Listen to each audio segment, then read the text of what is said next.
Hi there. Lately, I've been wanting to create this video about triggers and being triggered, and to talk a little bit about what being triggered actually means versus what it is not. I find that the expression is getting really overused, and it isn't always used, let's just say, in the proper sense, right? And so I find that if we can get clear about what getting triggered means, it can be really helpful to understand what's happening for us when we're having actually a post-traumatic stress response or a response to a traumatic event or a difficult event that many people have experienced versus what it is not. And so I wanted to share this with you and see if it might be helpful. I'm Morella DeVoe. I'm a mental health counselor. I'm a clinical hypnotherapist and also an NLP master. And so I've been working with people who've experienced trauma, have high levels of anxiety for a long time. And so I thought this might be useful to share. So let's start with what getting triggered is not. Getting triggered is not it's not about having a negative emotional reaction. Somebody did something and you got upset or angry, frustrated, annoyed.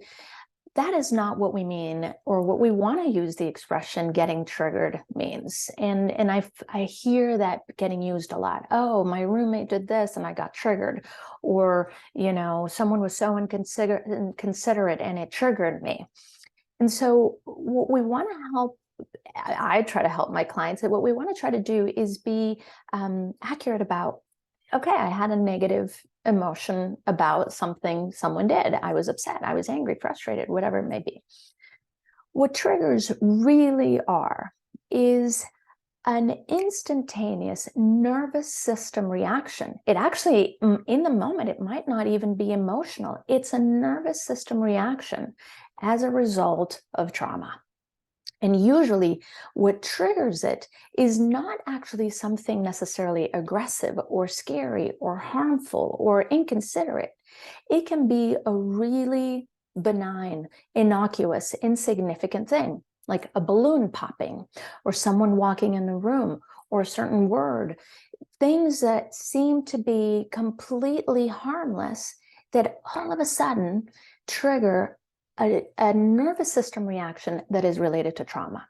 It takes the person back to the experience of what they were feeling in that moment when the traumatic event was happening. So let me give you an example. For example, a war veteran who faced incredibly scary, life-threatening, combat, maybe saw people get killed or whatever in a firefight, right? And then they're back home many, many years later. It could happen decades later, and they're in a room and a balloon pops, a pop sound or a bang out on the street. And instantaneously, they go into the terror. Their nervous system goes into the terror that they might have been feeling then. And they might not be aware of the emotional reaction, but their heart starts racing. They might go into a panic. They're in the combat, back in the combat experience.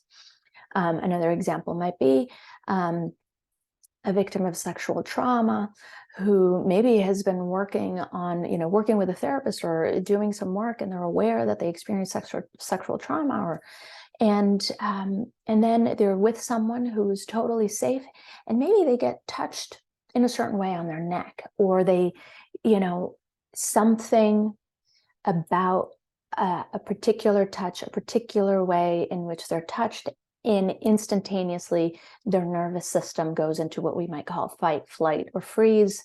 And so they start to have, maybe their heart starts racing, or they start to feel frozen and cold and don't really know what's going on. Kind of what we start to talk about is dissociating, right? That it's, kind of almost a feeling of numbness, perhaps. That is what was happening when they were experiencing that trauma.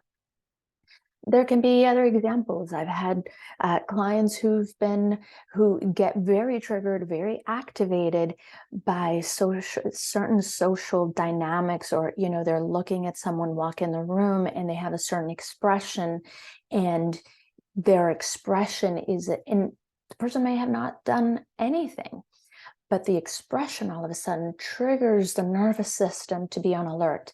Something might be about to happen. And this person may not be thinking about it, but their nervous system, their whole body starts to respond as if something dangerous might be about to happen. So a trigger is really something that detonates a nervous system reaction, a nervous system response that has to do with a traumatic experience. And so why it's helpful to talk about it is because when we understand, when we begin to understand, and when someone who's experienced trauma begins to understand that those moments are their nervous system responding as if they were back in the past, it can be a really helpful place to start realizing, oh, I can avail myself of tools to start recognizing in those moments when the balloon pops, or when I'm touched, or when someone walks in a room, or when I'm looking at people's expressions, that in those moments, I understand that I can tend to get, I can get fired back to the past, but I know that the past isn't happening. And so the person we can say, I can avail myself of the tools to help myself stay in the present moment and know that I am safe. And it has everything to do with coming back into the body, with practicing somatic techniques and breathing techniques, and a lot of really, really helpful tools that can help us overcome being triggered. Because also, this is the other thing that I hear some people allude to, is the idea that if you have a trigger, then you basically need to train people around you to not push your buttons or trigger you. And of course, that can be initially helpful. Don't pop some balloons, don't make loud noises, right? But ideally, what you want to be able to do is to be able to help yourself no longer be triggered.